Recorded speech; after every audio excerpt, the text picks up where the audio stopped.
today's been really tough. This is my bench right here. Gonna be sleeping on tonight, so. This is Mike Black, the millionaire who became homeless with the goal of making $1 million from nothing in only 12 months, all while documenting the entire journey online for everyone to see. I'm cutting off my entire network. I'm draining my bank account to $0. I'm leaving behind my 7-figure business, putting all my belongings in storage, and I won't even have a place to live. This is the $1 million comeback. Did you know the project was gonna be like this? No, everything was a curveball. This is my one pair of clothes that I'm taking with me. I have a cell phone and I have a backpack with camera gear. The keys are officially turned in. The project has started. Now I gotta figure out what the f to do. What Mike didn't know at the time was that this was going to be the toughest year of his life. But why did he decide to do it? I'm gonna try to panhandle and make a couple bucks. I'm not worried about food at all. I can go a couple days without eating. Hey, how are you? I was wondering, do you have any like water cups by any chance? Finally, someone nice enough to give me some water. See, it was the beginning of 2020, and countless people had lost everything. He wanted to be a living example that you can make a comeback even at your lowest point. But could he really reach $1 million in 12 months again? Everything I tried didn't work. I did have someone message me on Craigslist that said they'll give me $100 if I let them. I started thinking like, I'm gonna be sleeping on the streets a lot longer than I thought. I don't know if I can do this. All right, so it's 11 o'clock. Didn't make any money. My bench right here that I'm gonna be sleeping on tonight, so. But there was no going back now. He had publicly committed all over social media, hired an entire production team, and this was about something bigger than just himself. The goal of the project was to help as many people as possible. So giving up was never an option. But things took a turn. Something amazing happened. Out of nowhere, like this kid hit me up and said like, hey man, you can crash here. Offered to drive 30 minutes to pick me up. I'm just really emotional how nice of an act this was. I promise you I will repay you for all of this. Okay, thank you. I mean, you don't have to, but... Just thank you so much. Of course, of course. This is the RV that I slept in last night.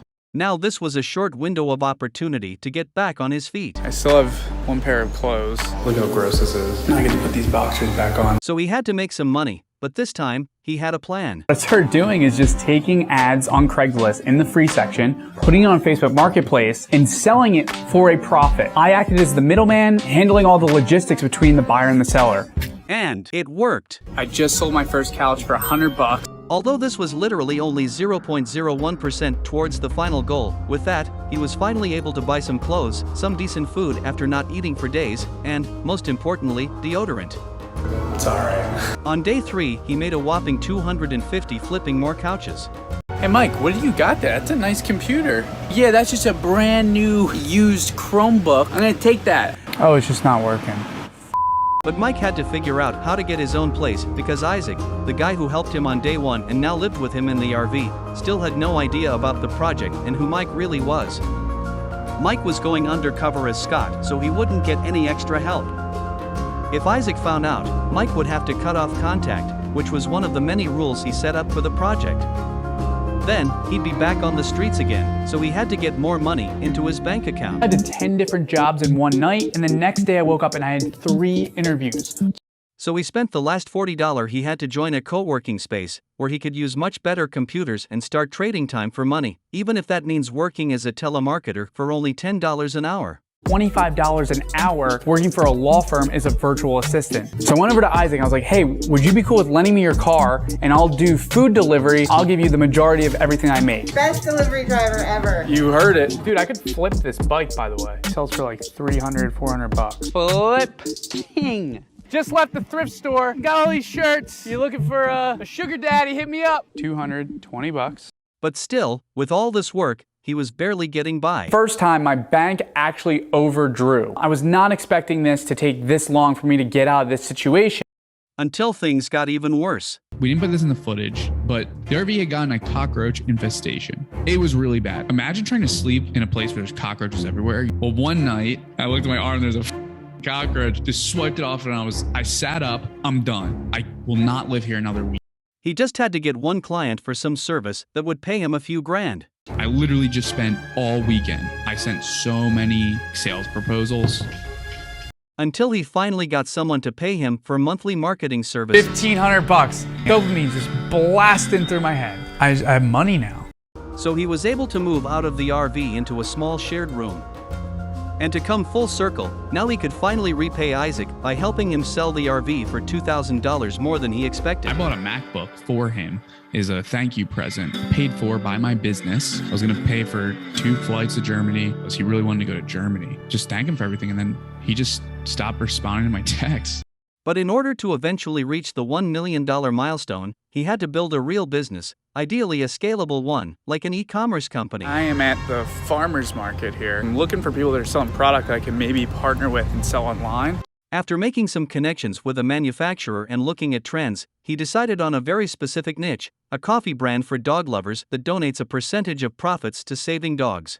But what got in the way was the fact that he had to document everything. I was spending it 40 to 60 hours a week on production and marketing and running the production team alone while I was homeless in the beginning of the project. I remember being in meetings with the guys and I'd be like, I haven't eaten today. I don't have money to get back to the RV park. I got to get out of this meeting and you guys have to figure it out because if I don't flip a couch today, I have to sleep at the office. We need to shoot quick overview. We need to shoot how to. Our animator overseas just quit.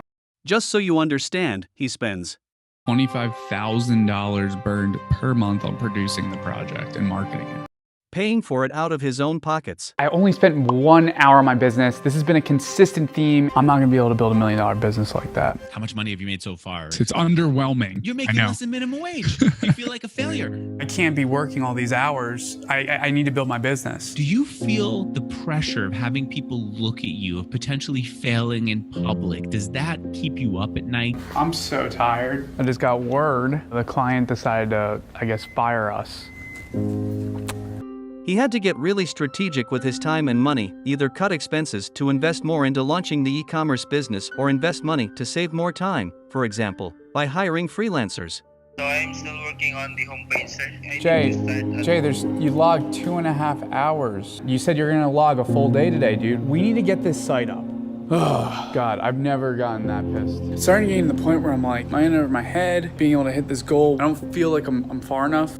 Out of desperation, Mike came up with a brilliant idea. Not only would it cut his biggest expense, but it might actually make him money. I am finding a location. Let's say it's $4,000 a month to rent. I'm gonna rent out 4 of the bedrooms for $1,000 a month, so it pays for the place, and then that 5th bedroom I would get for free. That is what I call rent hacking. This is a 4-story place. This is gonna be my room, walk-in closet here. This would be my bathroom.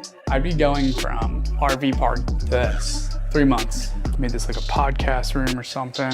Wow, this place is big. He makes it valuable by setting up this house specifically for like-minded business owners. Because his fake identity, Scott, doesn't have a good credit score, he just found someone to co-sign What do it. you think is like a fair percentage of profit to do for you doing like the credit partner stuff? All right, I got the official lease. How cool is it that I went from living in an RV to this place, rent-free, plus I would make money. Also, the coffee brand was finally ready to launch. Oh, we're in business. We got coffee, baby. We got our first coffee order ever. This time, 4 months ago, guys, I was thinking about sleeping on a bench. If you're like, I hate my job, I fucking can't stand my fucking job, quit. Save up some money, downsize, quit. Figure out what you want to do. With 9 months left, maybe it was still possible to reach the $1 million milestone. There's a lot of people that have built a company in 9 months, have gotten it to $1 million. I'm healthy, my family's healthy, that's all that matters. On Tuesday, I learned that my dad was officially diagnosed with stage 4 colon cancer. Yeah, they said it's in my lungs, my liver. My dad is the single most important person to me in my life. The typical survival rate for that is 14%. What I was told was like 12 to 18 months. Believe it or not, yes, it could be better, but it'll also be much worse. To me, I'm the luckiest guy in the world.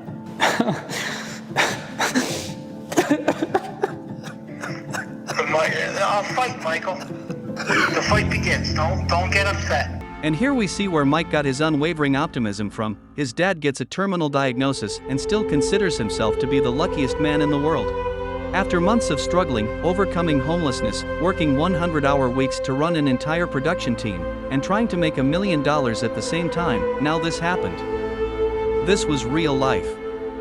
Now, Mike had a decision to make. Continue the project or quit? Some things are going to change because I'm going to be moving home to spend time with my dad. We're going to figure it out, you know? This is what happens in life. It was as if life was testing Mike, questioning whether he could actually be a leader, live by the message of the project, and overcome this adversity. Dealt cards, you have to play the hand that you're dealt. His dad wanted him to continue because now this was actually about more than just making $1 million. It was about living by the values his dad taught him, making the best out of every situation even in times of struggle, and it lit a fire inside of him. I wrote it down. I wanted 20,000 DMs, people reaching out saying, you impacted my life in a positive way. That's all I wanted. So, could he still reach the $1 million goal now that things got even more challenging? And I want to make that very, very clear. Like, I don't think I was going to hit it. But they had a pretty good plan. Coffee is one of those consumables that people buy again and again if they love your brand. So, setting up a monthly subscription would be a game changer. And if they could acquire new customers to try out their products, they might become long-term repeat buyers. Smile, dance. We put up our first TikTok, and the TikTok went semi-viral. Almost 3,200 followers. Holy shit. What? I think we got our first coffee club subscription. While I was driving, Etsy order. $34,221. Our ad account got disabled. This is what I do when I'm angry. So I made a list of things I'm grateful for. The first is Mark Zuckerberg. I'm grateful for big tech. So now I feel better. Things now started moving faster, but that also created more problems.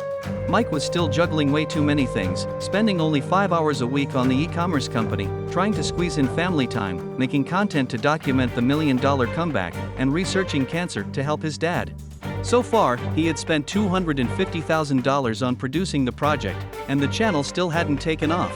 His goal to impact 20,000 people seemed impossible with only a few hundred views per video. That was like a layer of stress. Kept having to get the team pumped up. Like, guys, we'll get these views eventually. Until his own health started declining as well. Throughout the entire project, we haven't shared it with you, but I've been in and out of the doctor's office. I actually have 2 autoimmune diseases. Even started developing a tumor on my hip. It's gotten to the point where I'm in pain every single day. Health, wealth, relationships, everything in my life is at the lowest point. I want to talk about the project real quick. I don't know if I should keep doing it. I really should be helping out my dad with his business. My dad leaves the business is totally done. Should he end the project now? He was still far from hitting the $1 million goal and having a big impact, but then he got a message from a stranger that changed everything. There was a guy towards the end of the project. He reached out. I need to get on a call with you. Gets on the call and he literally just starts crying. And he's like, dude, I was going to kill myself.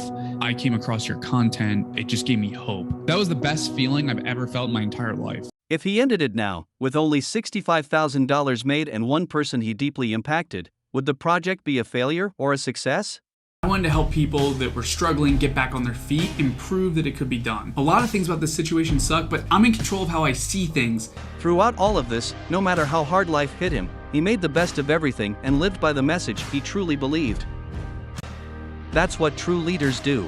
So, he decided to end the project early to focus on fixing his own health and spending more time with his dad. Now, he's doing a lot better, and things are going really, really well.